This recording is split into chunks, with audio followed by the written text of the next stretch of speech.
productivity is going up in the hospital sector on average with about 3% a year.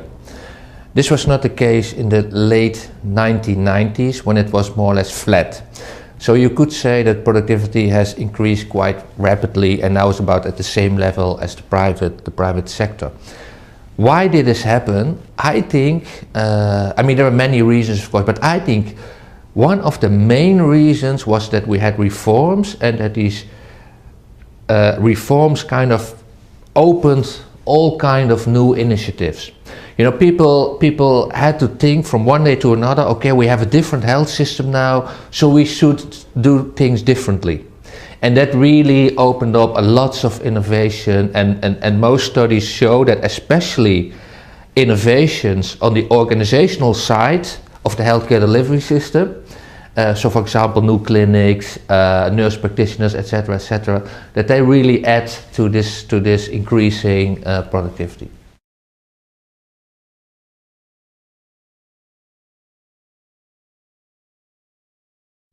Well, two things. I think the funding was there to do new things, so they could experiment. And secondly, we asked them to deliver volume. So the system was highly targeted to volume over the last decade or so, and then it's basically volume has gone up quite tremendously actually. And so I think, it's the combination of that, opening new windows of opportunity, but make sure that there should be lots of volume. Well, then basically productivity is what you get if you measure it then after. So it's a thing like that, I think. Yeah.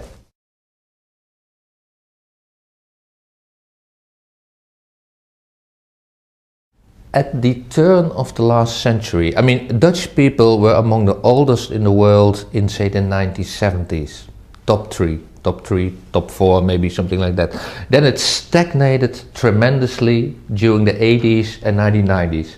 And life expectancy actually was more or less average compared to other Western countries. And then it started to rise with about 3 months every year, which is rather a liability for pension funds because, well, that's so the money was everybody's getting older.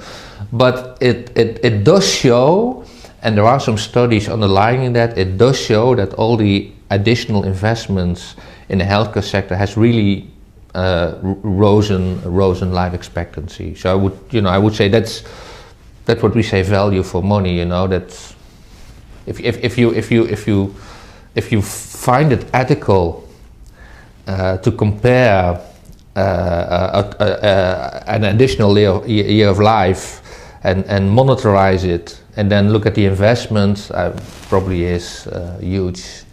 There's huge value for money.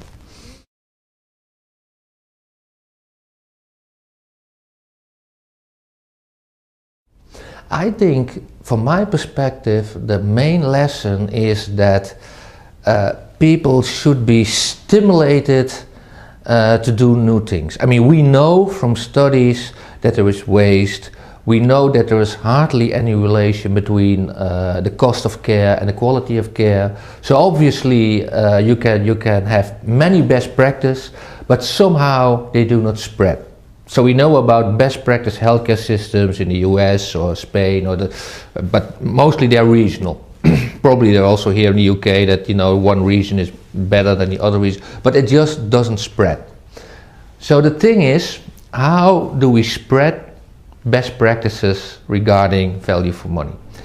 And from my perspective, healthcare sector is rather conservative of getting more leverage into the system to do that. So for example, if you do a good job, you get 2% additional reimbursement. And if you do a bad job, probably everything stays the same. And I think we need the leverage that if you do a bad job, then you will be punished with, say, 20% less reimbursement. And if you do the good job, you will be reimbursed by an additional 20% of funding. And then you really get the leverage to spread up the change which is already there. I mean, it's only local. That's the thing. It's a local. At some local level it's perfect, but on other local levels it's not that good. So we should spread the good local practice to a national level, and I think we need much more leverage into the funding to do that.